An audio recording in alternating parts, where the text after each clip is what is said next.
Hello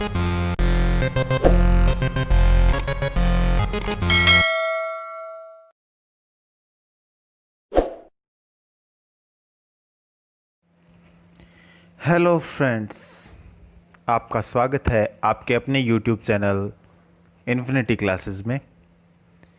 और आज हम फिर से मनोविज्ञान के कड़ी के अंदर, जैसे हम बाल विकास पढ़ रहे थे और बाल विकास के अंदर हम पढ़ रहे थे विकास के वंशक्रम के सिद्धांत, और जिन सिद्धांतों में से हमने दो सिद्धांत, जनन द्रव्य की निरंतरता का सिद्धांत और अर्जित गुणों के संक्रमण के सिद्धांत का अध्ययन कर लिया था।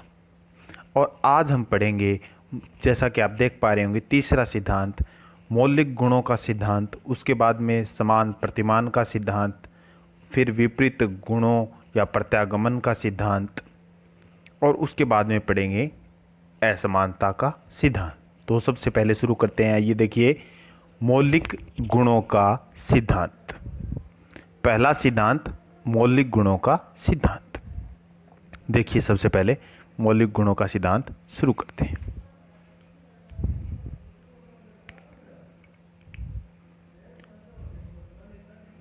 मौलिक गुणों का सिद्धांत।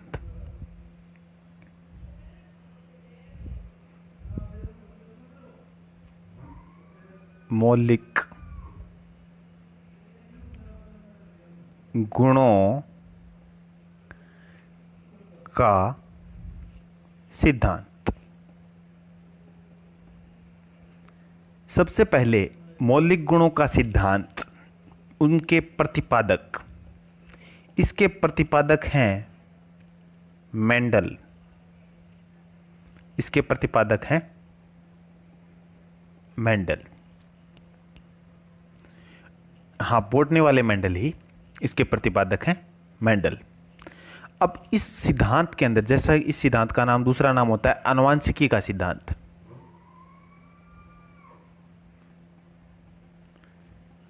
अब आनुवंशिकी के सिद्धांत के अंदर होता क्या है, ये प्रयोग जो किया था मेंडल ने, वो प्रयोग किया था मटर के पौधों पर। मटर के पौधों पर प्रयोग किया था। प्रयोग किस प्रकार से किया था वो देखिए। प्रयोग करने के लिए सबसे पहले उन्होंने मटर के पौधे के दो प्रकार के लिए पौधे कितने प्रकार के लिए? दो प्रकार के।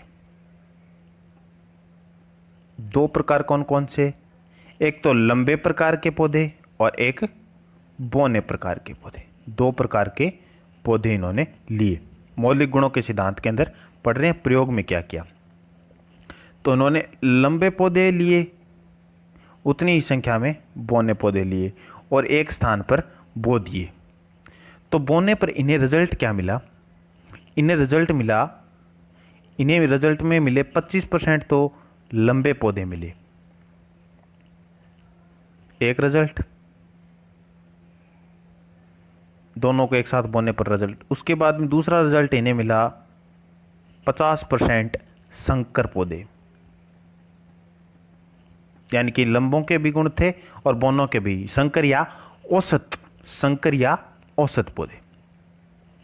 और इसी प्रकार इन्हें 25% रिजल्ट मिला, वो बोने पौधों के रूप में मिला, यानी कि लंबे और बोने पौधों के रिजल्ट के रूप में मिला।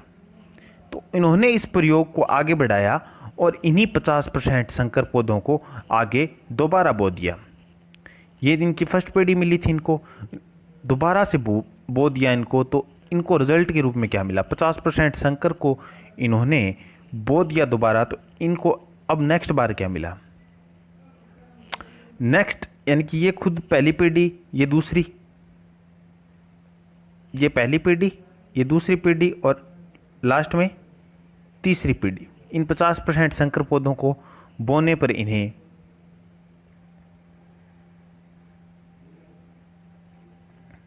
दोबारा से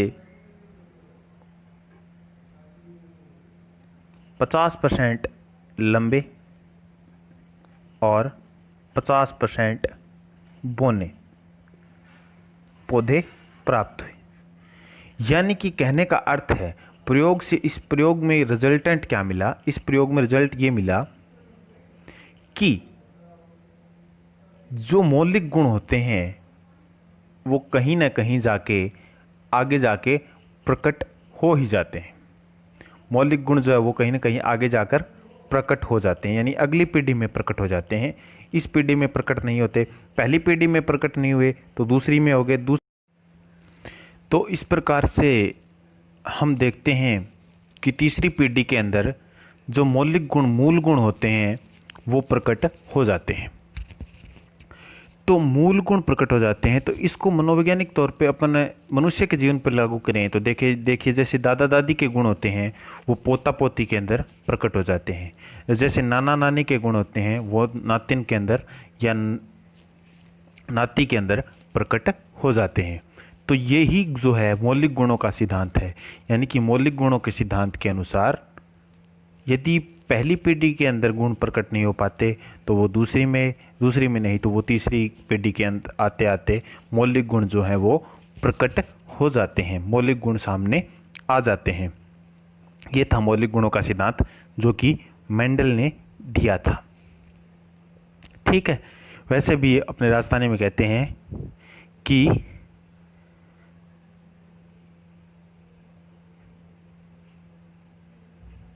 मूल से ब्याज प्यारा होता है, यानी कि दादा दादी को पोता पोती अधिक प्यारे होते हैं। तो ये हो गया मौलिक सिद्धांत, मौलिक गुणों का सिद्धांत। अब इसके बाद में चौथा सिद्धांत पढ़ते हैं, वो होता है मौलिक गुणों के सिद्धांत के बाद में चौथा सिद्धांत आता है, वो आता है समान प्रतिमान का सिद्धांत।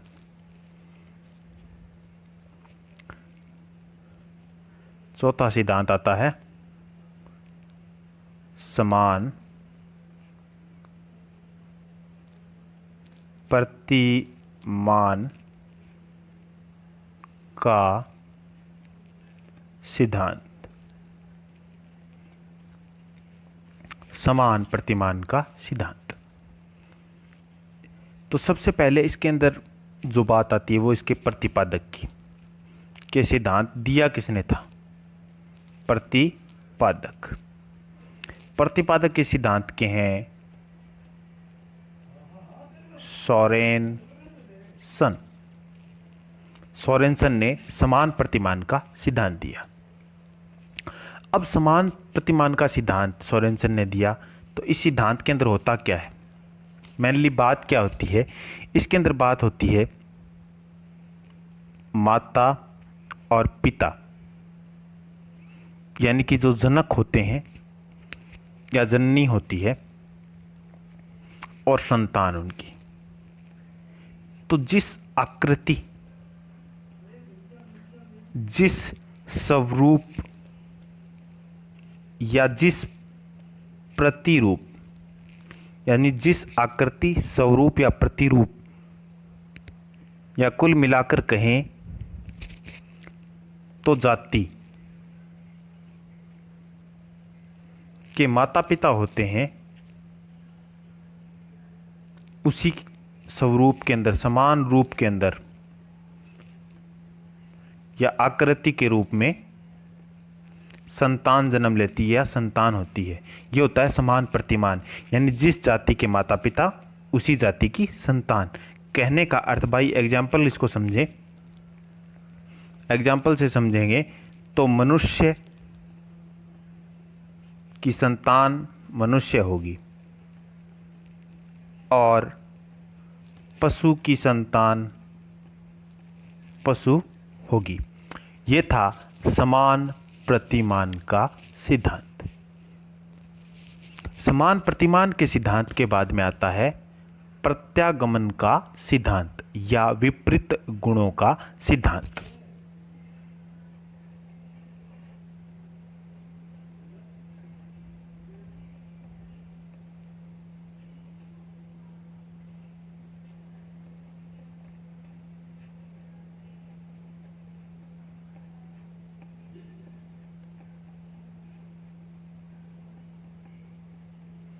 इस सिद्धांत के कोई विशेष तौर से कोई प्रतिपादक नहीं है। इस सिद्धांत के विशेष तौर से कोई प्रतिपादक नहीं है,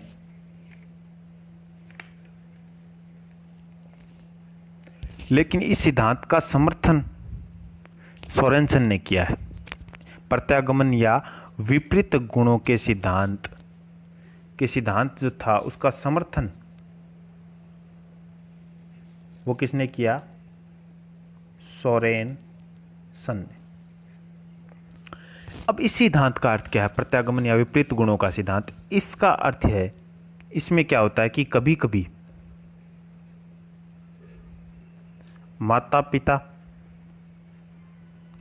और संतान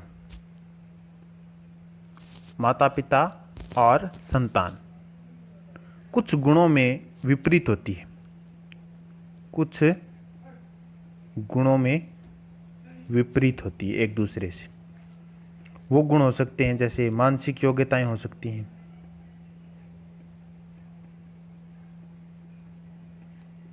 या व्यवहारिक गुण हो सकता है, या इसी प्रकार की कुछ अन्य योग्यताएं हो सकती हैं। यानी कि मानसिक योग्यताएं हो सकती हैं, व्यवहारिक गुण हो सकता है, या इसी प्रकार की अन्य योग्यताएं हो सकती हैं। तो ये था प्रत्यागमन या विपरीत गुणों का सिद्धांत। इसका एक एग्जाम्पल देख लीजिए, जैसे पौराणिक कथाओं के अंदर एक एग्जाम्पल आता है इसका। हिरण्यकश्यप नाम का एक राजा हुआ था, जिसका पुत्र हुआ था प्रहलाद। अब पिता जो था वो विष्णु विरोधी था, यानी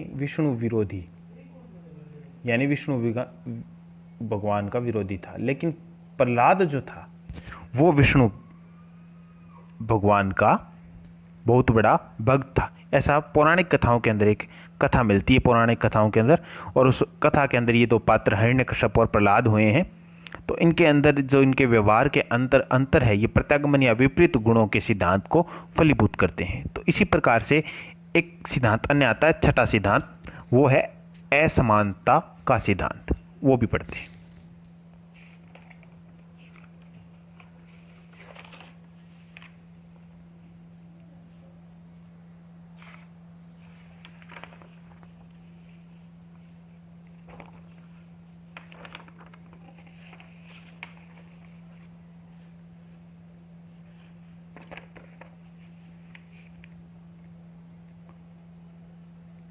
छठा सिद्धांत आता है, जिसका नाम है, छठे सिद्धांत का नाम है असमानता का सिद्धांत।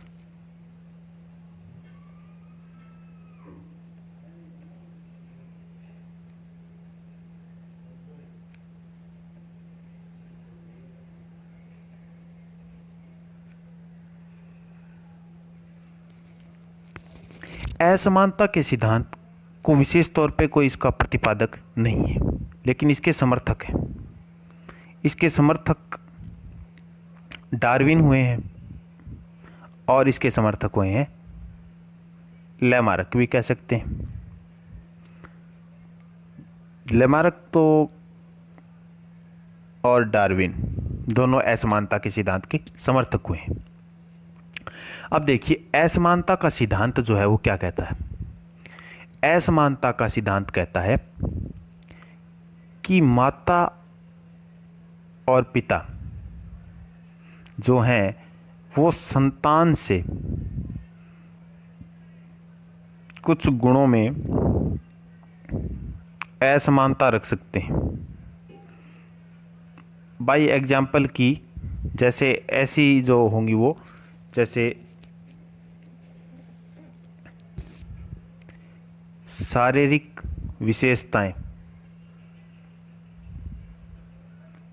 या कद काठी, इसमें वो असमानता रख सकते हैं। यानी कि असमानता का सिद्धांत क्या कहता है कि माता पिता और संतान कुछ गुणों में असमानता रख सकते हैं, जैसे कि शारीरिक विशेषताएं या कद काठी। यानी कि एक माता पिता जो हैं वो खुद तो लंबे हो सकते हैं, और हो सकता है उनकी संतान बौनी पैदा हो जाए, या रंग के आधार पर कहें तो वो गौर वर्ण के हो सकते हैं और संतान का रंग सांवला हो सकता है।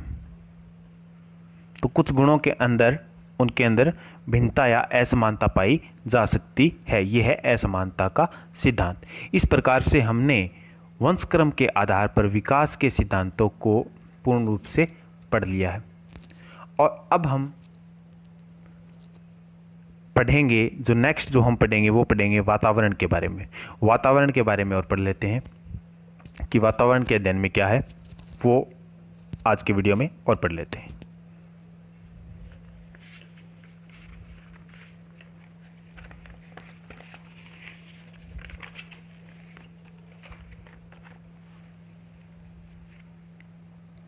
तो अपना जो नेक्स्ट टॉपिक है वो है वातावरण।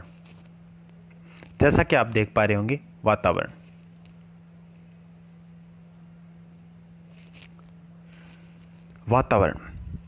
तो वातावरण में क्या है कि हम जिस परिवेश में रहते हैं उन सभी कारकों जिन्हें पर्यावरण की संज्ञा दी जाती है वातावरण कहलाता है। यानी कि हम जिस परिवेश में रहते हैं यानी कि हम जिस चारों ओर के वातावरण में हम रहते हैं उसके अंदर सभी कारक जो पाए जाते हैं और उन कारकों को जिन्हें पर्यावरण की संज्ञा दी जाती है, हम जिसे चारों ओर का पर्यावरण कहते हैं, उसी पर्यावरण को वातावरण कहते हैं। ये तो है एक जनरल परिभाषा। इसी संबंध में कुछ विद्वानों ने परिभाषा दी है, जैसे वुडवर्थ ने परिभाषा दी है वातावरण के बारे में। वुडवर्थ कहते हैं कि हमारे चारों तरफ फैले वे सभी तत्व जो हमें जन्म से लेकर मृत्यु पर्यंत प्रभावित करते हैं वातावरण कहलाते हैं। यानी इन्होंने कहा है वे सभी तत्व, चारों तरफ फैले तत्व जो हमें जन्म से लेकर मृत्यु तक प्रभावित करते हैं। यानी कि हमारे चारों ओर, जैसे हम मनुष्यों के चारों तरफ जो जितने भी तत्व फैले हुए हैं जो हमें जन्म से लेकर मृत्यु तक प्रभावित करते हैं वो वातावरण कहलाते हैं। ये बात कही थी वुडवर्थ ने। वुडवर्थ के लिए आते हैं सभी तत्व, इंपॉर्टेंट वर्ड है सभी तत्व। इसी प्रकार जिम्बर्ट कहते हैं कि हमारे चारों तरफ फैली हुई वस्तुएं जो हमें जीवन पर्यंत प्रभावित करती हैं, तो इन्होंने कहा है वस्तुएं। यानी जिम्बर्ट के लिए इंपॉर्टेंट वर्ड है वस्तुएं। लेकिन बात मेन थीम वही है कि चाहे सभी तत्व हो चाहे सभी वस्तुएं हो, चारों तरफ फैली वस्तुएं हमें जीवन पर्यंत प्रभावित करती हैं। उसी प्रकार से रोस क्या कहते हैं कि वातावरण से अभिप्राय हमारे चारों तरफ फैली हुई शक्तियों से है जो हमें जन्म से लेकर मृत्यु तक प्रभावित करती हैं। इन्होंने शक्तियां कहा है, इंपॉर्टेंट वर्ड। यानी तीनों के लिए इंपॉर्टेंट वर्ड। तो मेनली बात तो वही है कि हमारे चारों तरफ फैली हुई सभी तत्व, वस्तुएं या फिर शक्तियां जो हमें प्रभावित करती हैं। लेकिन इंपॉर्टेंट वर्ड वुडवर्थ ने जो परिभाषा दी उसमें सभी तत्व, जिम्बर्ट ने दी उसे वस्तुएं और रॉस ने दी उसमें शक्तियां। तो ये थी वातावरण की परिभाषाएं। अब आते हैं वातावरणीय कारक। वातावरणीय कारक जो हमें हमारे विकास को प्रभावित करते हैं, क्योंकि विकास, वुडवर्थ ने बताया था कि विकास बराबर वंशक्रम गुणा वातावरण, यानी कि वंशक्रम और वातावरण की अंतःक्रिया का परिणाम है विकास। तो वातावरणीय कारक भी हमें हमारे विकास को प्रभावित करते हैं। तो वातावरणीय कारक जैसे जन्म स्थान, हमारा जन्म कहाँ किस स्थान पर हुआ है, जन्म कर्म या किस प्रकार से जन्म हुआ है, समाज का वातावरण यानी हमारे समाज का, जिस समाज के अंदर हम रह रहे हैं उस वो का वातावरण किस प्रकार का है, वहाँ कुरीतियाँ हैं कि वहाँ शिक्षा का प्रचार प्रसार है। परिवार का वातावरण यानी कि परिवार के सदस्य किस प्रकार से हैं, परिवार में झगड़ालू किस्म के सदस्य रहते हैं या फिर नशा करने वाले लोग रहते हैं या शिक्षा के प्रति जागरूक लोग रहते हैं। उसी प्रकार विद्यालय का वातावरण यानी विद्यालय के अंदर समय पर सारे कार्य होते हैं, पढ़ाई होती है अच्छे से, तो वो भी हमें प्रभावित करता है। उसी प्रकार से छठा, शिक्षा यानी कि हमें किस प्रकार की शिक्षा मिल रही है वो भी हमें प्रभावित करती है, हमारे विकास को प्रभावित करती है। भौगोलिक स्थितियाँ यानी किस प्रकार की स्थिति में हम रहते हैं, वहाँ पर गर्मी ज़्यादा पड़ती है, वहाँ पर सर्दी ज़्यादा पड़ती है, वो भी हमारे विकास को प्रभावित करती है। हमारी मित्र मंडली, किस प्रकार की मित्र मंडली में हमारा उठना बैठना है, हमारी मित्र मंडली अच्छी आदतें रखती है कि नहीं रखती, बुरी आदतों का प्रसार है तो हमारे विकास को गलत ढंग से प्रभावित करेंगी, अच्छी आदतें हैं तो अच्छा प्रभाव डालेंगी। खेल मैदान के अंदर बच्चे का सामाजिक विकास होता है, बहुत ज़्यादा संपूर्ण विकास होता है, संपूर्ण व्यक्तित्व का विकास होता है। उसी प्रकार से पोषण हमारे शारीरिक विकास के अंदर महत्वपूर्ण भूमिका निभाता है। इस प्रकार से ये 10 वातावरणीय कारक थे जो हमारे विकास को प्रभावित करते हैं। इस प्रकार हमने वातावरण का अध्ययन किया और उससे पहले हमने वंशक्रम का अध्ययन किया। तो इस प्रकार से हमने वंशक्रम और वातावरण का अध्ययन कर लिया है और आगे आने वाले अंकों के लिए और बाल विकास के आगे आने वाले टॉपिक्स को देखते रहने के लिए हमारे चैनल को सब्सक्राइब कीजिए इन्फिनिटी क्लासेस को। और यदि आपको हमारा वीडियो पसंद आया तो इसे शेयर भी करें और दोस्तों से भी सब्सक्राइब करवाएं। तो धन्यवाद दोस्तों, आज के लिए बस इतना ही। जय भारत, जय भीम।